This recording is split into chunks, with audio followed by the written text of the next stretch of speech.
Whatever party's over, tell the rest. Every day of my life since 11/2/74, on the street making non-stop cream galore. Hello. How are y'all doing today? Okay, y'all don't want to hear an intro. Let's get right into it. Today we got the goddamn tier list for the 2022 draft class. It's been one season. That is not nearly enough time to accurately assess a draft class. It takes many, many years. But I need content. We're doing it now. Let's get right into it. And yeah, fuck the order. We'll just go on whatever we got here. Ikem Ekwonu was the third or fourth pick, I believe. He went to the Panthers. And you can see the tiers here. We got Hall of Fame, Pro Bowl, solid starter, not ready yet, and incomplete. Ikem Ekwonu played damn near the whole season, played damn near every snap. Was not perfect, but I'm going to put him in this Pro Bowl tier. I think when they drafted him, they knew he was going to be a mauler in the run game. Incredible physicality he brings to the game. And I think he was very good year one. Also, I'd like to acknowledge, whenever I do these tier makers, there's all these fucking ads on the side and shit. I do not get paid for any of this. Completely ignore.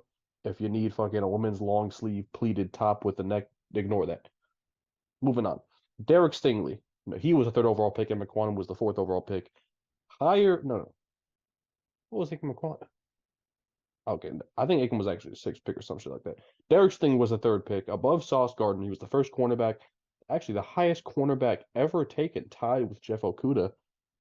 Did not get a lot of shine because he dealt with some injuries this season, and also he played on a horrible Texans team. However, I'm not going to put him in the incomplete. I'm going to put him in the Pro Bowl tier. That may be a little controversial because we did not see a whole lot of him, but I saw enough. He did not allow a single touchdown. He was very good as far as the advanced stats go, at least for a rookie corner. Extremely impressive. He has all the physical tools. He's incredibly young. I have no doubt. This is a little bit more projection with this one, but I have no doubt this guy's going to be a Pro Bowl level player for years and years to come. Next up, this is Devontae Wyatt on the Packers, late 20s pick, played for the first Georgia national championship team. This is going to go into incomplete. He didn't play enough. He was not a real part of that Packers pass rush rotation, which is kind of a little scary because he was an older guy coming to the tribe. I think he's like 25, 26 right now. So for him not to be ready day one is a little concerning, but in fairness, we'll give him some more time. Next up, Dax Hill, also going into incomplete. I think he played less than 100 snaps. Very late pick by the Bengals. I think it was like 28, 29. However, with Von Bell and Jesse Bates leaving, that safety spot is wide open, and you're going to see a lot more Dax Hill next season. I guarantee you that. So, yeah, he will have a chance next season for sure. And next up, we got Sauce Gardner, Hall of Fame tier. I mean, I don't even have to talk about it. One of the best rookie seasons ever. Possibly the best ever for a cornerback. It's debatable. I mean, over 20, I think, pass deflections. Amazing rating in coverage. Really helped turn that Jets team into a real threat for a little bit until, Zach Wilson came back. But, I mean, no doubt, Hall of Fame. Not the best corner in this class, though, but that's a topic for another video. Next up, Kayvon Thibodeau. I could put him in incomplete. Instead, I'm going to put him in solid starter. I don't think he's in that Pro Bowl tier. However, I think this is a guy who he can only go up on this tier list as time goes on. I think when he was out there, he showed good upside, just not enough flashes for me to put him in that Pro Bowl tier, but I am confident in his potential moving forward. Next up, Evan Neal, also a Giants player, and he is going to go on the first not ready yet. He played a lot. He was just not very good. And it happens. Rookie offensive tackle, hey, that's a tough job to be going up against seasoned 30-year-old professionals day in and day out when you're in your early 20s trying to figure it out. That's tough. I admit, I concede that fact. However, that does not mean he was not ass last season. I mean, that's what he is. On the bright side, only place he can go is up. So, I mean, time for him to get to work. Next up, Drake London. I'm gonna put him in solid starter. You could look at the glass half full and say, well, he didn't play with a great quarterback last season. It was mainly a run offense, and he still actually put up some decent numbers come year end. Or you can look at it and say, well, he had a lot of games or he just wasn't doing much. I'm in the middle. I'll play both sides a little bit. I admit, for him to be the first receiver off the board, it was point blank, it was a disappointing season. But I do understand some of the factors that went into that. Like I said, solid starter, could potentially get up into that Pro Bowl tier. Next up, Charles Cross. There's some bias here. I don't care. Pro Bowl tier. Ninth overall pick, I believe it was. I just think he's going to be generational. Well, maybe not generational, but I think he's going to be the Seahawks starting left tackle for the next 10 years. No doubt in my mind. He struggled week one against Bradley Chubb, but then after that, didn't struggle much all season.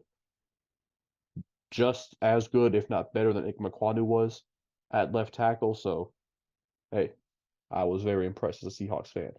Next up, and it pains me to do this for the argument of the Seahawks versus the Jets draft class, but I'm going to put Garrett Wilson in the Hall of Fame. I think, what was it, 1,100 yards with three different quarterbacks, one of those guys being straight buns and Zach Wilson. With Aaron Rodgers coming in, it's just hard for me to see a world where Garrett Wilson just doesn't have 15,000 career passing yards. And I know Aaron Rodgers isn't going to be there for that long, but still, I mean, this is in 1 year, he proved he's a guy who can get his regardless of who's throwing to him. And if you can do that, you will be very, very successful in the NFL. Moving on, another receiver. I'm not going to put Chris Olave in Hall of Fame. I am going to put him in Pro Bowl. I love Chris Olave coming out. I thought he was going to be better than Garrett Wilson, but I didn't see as much. I saw amazing flashes, amazing, amazing flashes, but I think the consistency I saw with Garrett Wilson, I didn't really see it with Olave, and I could be wrong on that. Somebody could pull up a stat and say, well, Olave was actually more consistent, but it's just, I don't think they're on the same level as of right now. That could change. Jameis Williams, easy and complete. I mean, the man had one catch for a 40-yard touchdown, I think, but obviously incomplete. Coming off a torn ACL, yeah, he just doesn't qualify. Jordan Davis, I'm also going to put him in incomplete. You know, with Javon Hargrave leaving, he will see much more opportunity, but and I think there were some advanced stats that actually do say that when he was in there, they were a much better defense, but just too small of a sample size. I think that's pretty obvious. Kyle Hamilton. This is a tough one. I'm deciding between Pro Bowl or solid starter. I think I'm gonna put him in Pro Bowl, and here's why. Early on, he was not getting a whole lot of opportunities, but as the season wore on, he played more and more snaps, and the defense got better and better when he was out there. I mean, this is a guy that flies across the field. He just makes plays happen from anywhere. He can play really any position on the defense. He's just so exciting to watch, and I just don't see a world where this guy is not a Pro Bowl level player for years and years. Next up, Kenyon Green from the Texans, interior offensive lineman who was not very good, according to the advanced stats.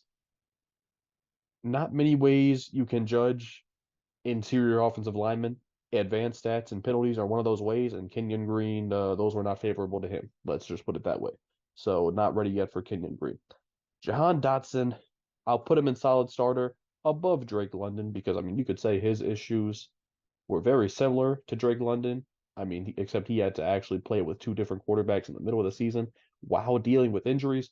Very rocky season for Jahan Dotson, including a team who went very run heavy by the end of the season. And he still showed big moment after big moment. He season was in stretches. I mean, to open the season, he was just amazing.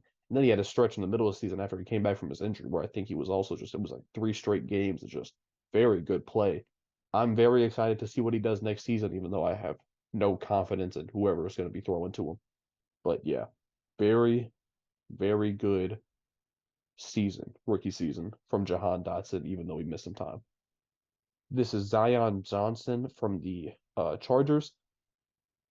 It's gonna it's gonna be getting filled up here, but I just have to put him in Pro Bowl. I mean, If you play damn near every snap like he played, if you have as few penalties as he had, you just have to go on Pro Bowl tier. I mean, there's just no other ways about it. I mean, he was too good. He was too good to not be in Pro Bowl tier, even though he was an interior offensive lineman. Traylon Burks not ready yet. I mean, he had to deal with more than, I mean, any of these two guys here as far as quarterback issues, offense issues. I mean, Traylon Burks had it rough. But still, with that being said, I just didn't see much. I mean, when he was out there, I mean, I was looking for the flashes, and I mean, yeah, every now and then, I saw something, but it's just he wasn't consistent, and when he was consistent, was consistently disappointing. But that could change. He was a top 20 pick for a reason, I think it was, or maybe 21, 22. But yeah, not very good. Next up, Trevor Penning has to be incomplete. Dealt with an injury before the season even started, hardly played in the season. Yeah, incomplete. Kenny Pickett, not ready yet. I mean, more picks than touchdowns significantly, even though he had a good receiving core and a good running back. Their offensive coordinator was god awful, borderline sabotage, you could say. And I understand that, which is why, well, I mean, I did put him in the bottom of the bottom tier, but still, I understand the excuses that are present. However, you can't change the stats.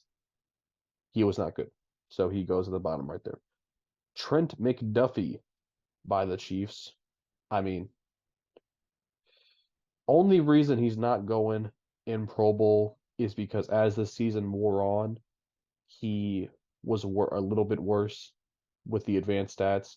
But I mean, the guy was coming off an injury, starting in the Super Bowl against AJ Brown, Jalen Hurts, and Devonta Smith. I mean, he didn't play necessarily well in that Super Bowl, but still, it's a huge stage and they won. I think Trent McDuffie is going to be a very, very good player. He's not going to be up here, I don't think, but who knows? He showed more than enough signs in year one that he can get to that range. Kaiir Elam, not ready yet. He struggled. To be fair, I mean, I'm making excuses for everybody, but in a lot of these cases, they're deserved. Not when the Bills drafted him, they were not expecting Tre'Davious White to be gone for the majority of the first half of the season, or maybe they were. Was it an injury? I think they actually were. However, that's a lot to throw on a first round cornerback to come in, be a number one corner basically in that division too. So I mean, yeah, he got torched a lot. That's all there really is. He got burnt a lot year one. But I mean, same argument for Evan Neal. All you can go is up. So stay strong, Kaiir. Tyler Linderbaum, center by the Ravens. He was incredible. I mean, it's so crazy because people actually knew this before the draft that he was going to be one of the best players in the entire draft. But the argument is, well, he's a center, so how valuable is it? Pretty fucking valuable. I think the guy's going to be a Hall of Famer. That's all I mean, he was damn near at a Pro Bowl / All Pro level as a rookie. He's going to do this for another 10 years, and that's going to be a Hall of Fame resume. I don't know what else to say. He's just that good. Jermaine Johnson, incomplete. Actually, did he play enough? Let's actually gotta check this out. I looked at it beforehand, but I'm not entirely sure, so let's look at it. Jermaine Johnson. If he played more than 300 snaps, he's going and not ready yet. Oh, not ready yet it is. That's I mean that kind of just proves the point then. I mean, if he played over 300 snaps and I thought it was incomplete, that just lets you know how little of an impact he had. To be fair, well, I don't even know how to defend that, but yeah, didn't do much in 312 snaps or whatever it was. Not ready yet. Pretty simple.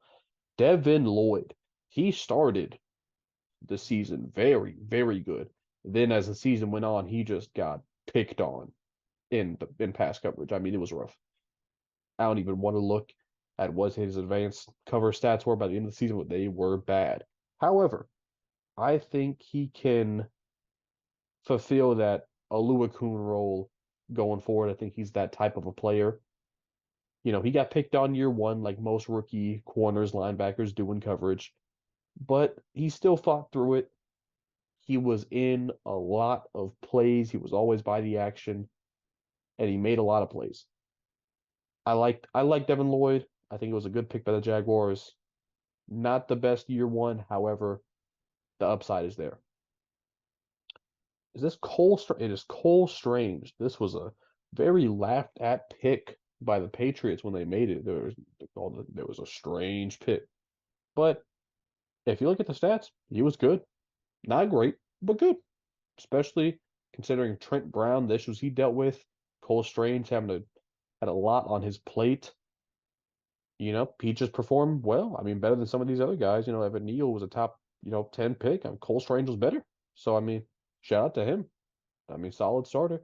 He's a little up there in age. He's not going to be with any of these guys, but it was a good pick by New England. George Karlaftis, Pro Bowl easy. I think he led all just rookies, or at least rookie um defense. I think he led like damn near all defensive linemen like passes like batted at the line of scrimmage. He got a lot of QB hits as well. I mean, he was just good year one. He looked like a veteran. Good pairing next to Frank Clark. I mean, he was a beast in the playoffs. I mean, immediate impact for George Karlaftis, and a lot of people thought he was going to be one of those developmental guys. Not the case. He was ready year one, and it paid off for the Chiefs big time. Lewis Cine, injury. I don't even think he played at all. Yeah, just has to be complete. Is this? I forget his name, but he's the interior offensive lineman drafted by the Cowboys. Played outside. He's not ready yet. He had a whole fuck ton of penalties. I remember that. I think it's Tyler Smith. Yeah, I think he led the NCAA in penalties, and I think he had like 11 last season for the Cowboys. So I mean, yeah, upside was there. I mean, I will say this: in the not ready yet tier, he is probably the best guy. So I'll put him at the top of that. But it's just too many penalties. Too many penalties. Got to clean that up. You can't be up here yet if you're just, I mean, pretty self-explanatory. But he could potentially make the biggest jump here as far as not ready yet all the way up to Pro Bowl. So keep an eye on Tyler Smith. Travon Walker, first overall pick. Yeah, he was disappointing, but he still goes in solid starter. He was raw going into the draft. The Jaguars knew that. Nobody thought he was going to come light the league on fire year one. That being said, I think everybody would have liked to see a little bit more. He just did not get after the quarterback a whole lot, you know? Point blank. You can spin it however you want. Number one overall pick, drafted ahead of a guy we're about to get to. He just didn't get to the quarterback enough for me year one. That being said, I mean, a lot of room for improvement, but, for the number one overall pick to be in the middle of the pack, kind of rough. Kind of rough, not going to lie. Next up, Quay Walker, ignoring the goofy shit he did, getting ejected twice, kind of costing the Packers their season with their dumbass, like, fighting personnel, the Lions training staff who was tending to an injured player week 18. I get all that. But that being said, he was amazing. I mean, I'll even put him near the top of this list. I mean, he would have broke the Packers record, I think, rookie record for tackles or something like that. I mean, he was good in coverage. That's the interesting thing. For a rookie linebacker, and we talked about Devin Lloyd, how bad he was in coverage. Quay Walker was good in coverage. He didn't miss many tackles. He made a fuck ton of tackles. He's damn near already the top 10 linebacker in the league. So I mean, that's hey, ignoring the goofy shit he did, that was a very, very good pick by the Packers. Next up, we have Aiden Hutchinson. I'm gonna put him in Hall of Fame. I mean, from the interceptions, the passes defended, the crazy amount of QB hits, the sacks, great in the run. I just don't see. I mean, what can you say? What did he not do as a rookie? I mean, what can he not do moving forward? He has all the physical tools, a wide variety of moves. He's great in the run game. Is smart enough to bat passes, get interceptions at the line of scrimmage. I mean, what criticism is there? He was just flawless as a rookie, with still room to improve. So it's scary even. But I mean, best player talent-wise from last year's draft class. I mean, everybody thought he should have gone number one. Jaguars thought otherwise. But, you know, I think it worked out for both teams, maybe. But that's going to be it for this video. This is a little different. I didn't want to do just pile on everything relating to this year's draft, so we took a look in the past. Let me know how y'all felt about the video, please. It's out the motherfucking back. Right out the niggas don't know how to act.